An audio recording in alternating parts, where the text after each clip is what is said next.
iya loh, tadi malam aku juga lihat berita di TV. Kok daerah kita banyak banget ya terjadi gempa, bencana kayak gitu. Iya bener juga. Akhir-akhir ini kan juga sering kayak bencana tanah longsor, gempa bumi, sampai banjir. Ini di sosmed juga ada loh, malah banyak sekali. Malah toh? Ini kasihan banget ya mereka. Kalian ingat nggak? Di daerah kita juga pernah terjadi bencana gunung meletus. Kapan? Kayaknya nggak pernah deh. Pernah, waktu dulu kita masih SD. Kayaknya kelas 3. Kok udah pada di sini sih? Bentar. Ngomong-ngomong lagi pada ngapain nih? Ini loh, ngomongin bencana Gunung Merapi yang meletus pada tahun 2010 itu. Oh iya itu. Letusannya waktu itu dahsyat kan? Bener banget. Awan panasnya tuh sampai 6 km loh. Dan di situ banyak terkandung material vulkanik. 2010? Iya, bener Aku kan banget. masih di Jakarta. Emang waktu itu kejadiannya gimana sih? Jadi kejadiannya itu malamnya itu terjadi gempa. Nah, habis gempa itu disusul sama ledakan dari Gunung Merapi. Habis itu kok paginya tiba-tiba udah hujan abu. Terus di genteng-genteng itu ada suara kayak kerikil sama batu berjatuhan dari atas. Gitu. Pokoknya bener-bener kasihanlah orang yang tinggal di sekitar gunung Merapi itu. Sampai dibuat pos pengungsian gitu buat mereka.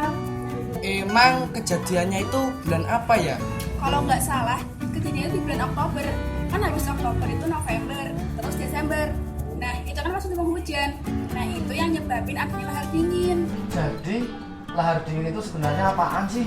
Jadi lahar dingin itu lava yang mendingin. Kemudian terjadi hujan dengan suatu intensitas tertentu. Kemudian tererosi. Jadi menyebabkan lava sama airnya tadi itu mengeras. Nah, turun dari gunung menyebabkan ada material-material kayak kerakal, kerikil, bom vulkanik, atau kalau bisa kita lihat itu batu yang gede itu, sama abu vulkanik, juga pasir. Wow, ngeri banget ya. Gimana kalau kita lihat buktinya aja? Ya udah kalau gitu, nanti kita pulang sekolah langsung aja ke tempat yang dulu dilalui sama lahar dingin Emang di mana? di Sirahan. Gimana kalau nanti pulang sekolah? Mumpung kita pulang lebih awal. Setuju!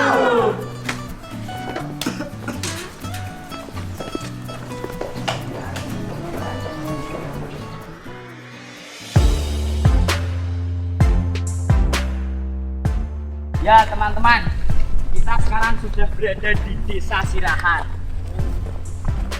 Jadi ini adalah salah satu bukti bahwa banjir lahar dingin dapat membawa material yang sebesar ini. Tapi kok bisa sampai sini ya batu ini? Bentar teman-teman. Jadi batu besar ini tuh ceritanya dulu titisannya dari Mbah Petro, prajuritnya dari Mbah Petro yang sengaja dikirim dari Merapi untuk turun ke bawah. Dan apabila ada yang menghalanginya, maka dia akan dihantam oleh batu ini. Oh iya, bener itu. Dulu kata mbahku juga begitu, bahwa Mbah Petro itu dulunya besanan sama Nyi Loro Kidul. Dan batu besar yang ada di sini itu merupakan prajuritnya untuk mengawal beliau dari Gunung Merapi menuju ke pantai selatan. Nah, bener banget tuh, dengerin. Enggak gitu. Itu tuh enggak logis.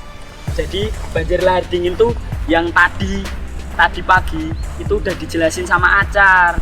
Jadi banjir lahar dingin itu terjadi karena dulu tahun 2010 erupsi Merapi itu berada di bulan Oktober.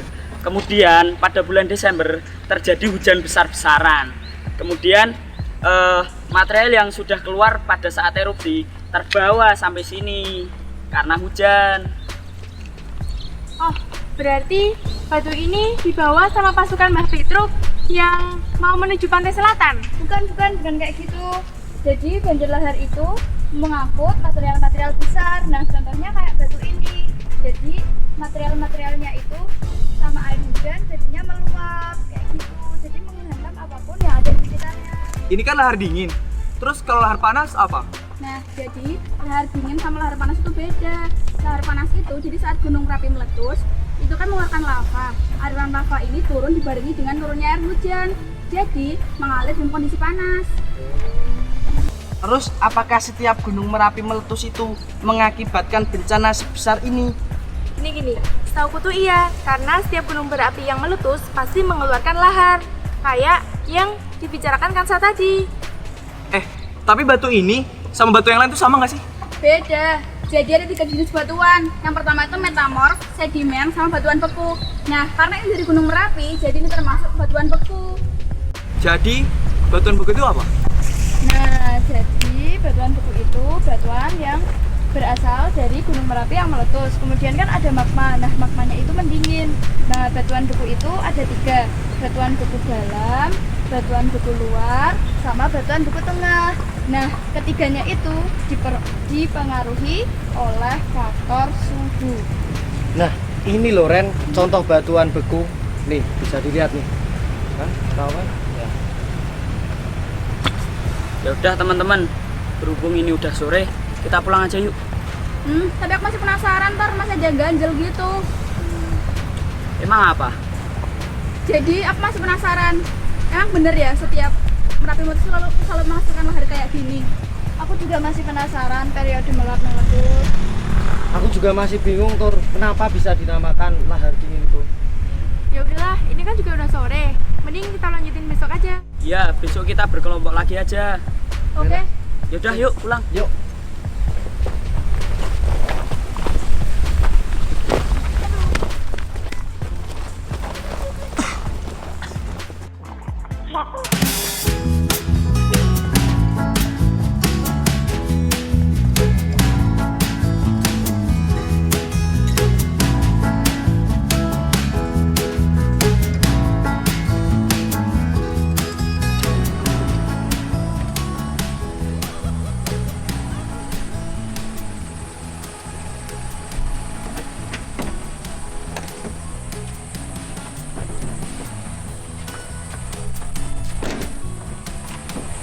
Ya, teman-teman, kita sekarang sudah berada di pos pengamatan Gunung Merapi Babadan. Dan ini merupakan Gunung Merapinya.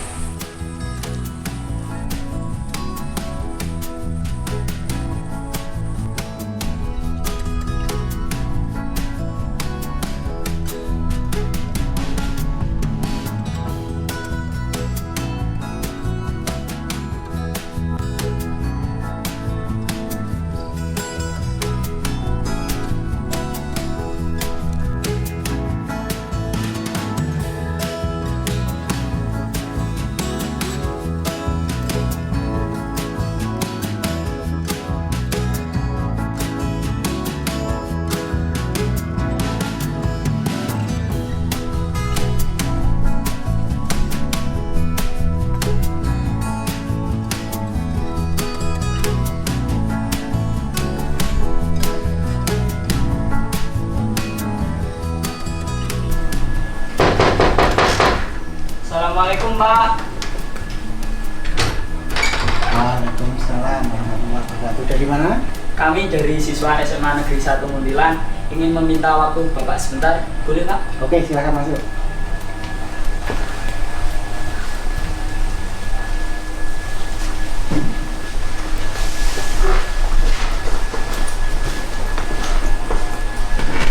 Mohon maaf Pak, kami dari SMA Negeri 1 Muntilan. Perkenalkan, nama saya Fajar Kurniawan dan teman-teman saya. Saya Nova, Ajar, Saya Ren, saya Luki. Hansa. Dan saya Catur Pak. Kedatangan kami di sini untuk mengkonfirmasi tentang masalah yang telah kami perdebatkan kemarin, Pak. Apa yang diperdebatkan? Kami itu ingin mengetahui lebih lanjut tentang Merapi dan juga lahar dingin, Pak. Anda datang di tempat yang paling tepat. Mantap. Lalu yang pertama, apa sih Pak lahar dingin itu? Lahar dingin itu untuk yang kejadian tahun 2010 yang ada di Kali Putih, itu akibat dari curah hujan yang tinggi yang ada di wilayah Jurang Jero ataupun yang ada di wilayah lereng Kalisat, yang terjadi hujan di situ dengan curah hujan 50 mm per jam dalam waktu 3 jam, mengakibatkan terjadinya banjir lahar dingin yang ada di Kali Putih, yang mengakibatkan di sepanjang jalan Jogja Magelang tertutup material dengan ketinggian sekurang lebih 3 meter. Lalu Pak, apakah setiap gunung api meletus itu selalu menyebabkan lahar dingin Pak? Untuk setiap letusan gunung api belum tentu mengakibatkan terjadinya banjir lahar dingin. Kita perlu ingat, banjir lahar dingin pemicunya curah hujan. Jadi bila terjadi aktivitas gunung api ya, di musim kemarau tidak akan terjadi banjir lahar dingin. Tetapi begitu memasuki musim penghujan terjadi curah hujan yang tinggi di lereng, endapan awan panas tadi bisa mengakibatkan banjir lahar. Iya Pak. Terus ini apakah ada hubungan antara Merapi dan Nyi Roro Kidul Pak? Untuk hubungan Merapi dengan Nyai Roro Kidul, kita perlu ingat ya, kita berdasarkan data yang ada untuk saat-saat sekarang yang ada ini, tetapi untuk masalah hubungannya dengan Roro Kidul saya rasa tidak ada. Lalu ada lagi Pak, kan di tahun 2006 itu kan saya pernah dengar Merapi itu meletus. Habis itu 2010 saya juga dengar lagi Merapi meletus. Lah baru-baru ini saya juga dengar kabar kalau Merapi itu erupsi atau meletus gitu. Nah jadi itu seberapa sering Pak Merapi itu meletus atau erupsi? Oh ya, kita perlu ingat letusan tahun 2010 ya, itu kan letusan besar. Kalau sebelum 2010 itu siklusnya ada 4 tahun, 5 tahun. Tapi yang perlu kita lihat itu siklus Merapi 2-7 tahun sebelum 2010. Nah, letusan terjadi pada tahun keempat atau tahun kelima. Kita mengingat 2010 mundur, tahun 2006 ada letusan, mundur lagi 2001 ada letusan. Nah, kita ke belakang lagi pada tahun 1998 juga ada letusan, tahun 92 juga ada letusan. Itu karena aktivitas Merapi siklusnya masuk pada periode 2-7 tahun. Tetapi setelah ada letusan besar tahun 2010 itu siklus 4 tahunan atau siklus yang 2-7 tahun itu tidak berlaku lagi karena beda sifatnya. Karena 2010 dia mendobrak semua bagian puncaknya, bagian kubah lavanya itu didobrak, dia mengubah sifatnya yang dulu dia tertutup, sekarang Merapi itu open. Jadi yang Anda lihat setelah 2010 itu ada letusan yang di tahun 2013, 2014 yang terakhir pada tahun 2018 pada bulan Mei sama bulan Juni. Pak, apakah sama ya Pak letusan Gunung Merapi dengan letusan gunung-gunung yang lainnya seperti Gunung Sinabung, Gunung Kelut, dan juga Gunung Agung? Oh beda. Untuk Merapi sendiri khususnya mempunyai tipe tersendiri, mempunyai tipe namanya tipe letusan Merapi yang diciri khaskan dengan longsoran kubah lava yang mengakibatkan adanya awan panas atau masyarakat lokal menamakan wedus gembel, contohnya ada seperti ini. Oh iya Pak, itu kan di situ banyak alat-alat. Terus itu fungsinya buat apa? Ya, ini alat-alat ini namanya seismograf. Fungsinya untuk mencatat getaran gempa yang ada di sekitar Merapi, dan ada 12 stasiun seismik yang berada di lereng utara, lereng barat, dan lereng selatan. Semua ada. Terus yang di sini untuk analisa gempa-gempa yang terjadi di sini yang disediakan oleh time. Kalau yang ini untuk analisa datanya. Terus yang di belakang di sini ada CCTV juga. CCTV itu untuk digunakan untuk memantau bila musim hujan kita memantau terjadinya banjir lahar. Kalau musim kemarau kita pakai untuk pengamatan visual di Merapi. Setelah Bapak menjelaskan banyak hal nih Pak, terus dampak bagi masyarakat sekitar itu seperti apa sih? Nah, dampak letusan dari Merapi ya itu ada dua, dampak negatif dan dampak positifnya. Untuk dampak positifnya itu tanah menjadi subur di sekitar Merapi setelah adanya erupsi. Dampak negatifnya dengan adanya letusan besar seperti tahun 2010 itu banyak memakan korban. Hampir 300-an orang yang meninggal akibat letusan yang terjadi di Merapi. Lalu Pak, apa yang harus kita lakukan apabila sewaktu-waktu Merapi itu meletus Pak? Untuk yang perlu dilakukan masyarakat di sekitar kawasan rawan bencana 3 itu kan tingkatan aktivitas ada beberapa ya, satu normal, waspada, siaga, dan awas. Kita perlu tahu itu. Begitu statusnya siaga, masyarakat di daerah KRB 3 harus mengungsi ke daerah yang aman, atau kata lain turun ke tempat yang aman. Jadi teman-teman, ternyata batu-batu yang disiram kemarin itu termasuk dampak dari lahar dingin. Iya, baru paham. Terima kasih ya Pak. Berkat Bapak kami sedikit paham tentang lahar dingin dan tentang Gunung Merapi. Oh iya, sama-sama. Ya udah, kami cukupkan sekian ya Pak. Pamit dulu. Terima kasih banyak Pak. Terima kasih ya Pak. Oh, ya. Pak, kami pulang dulu ya Pak.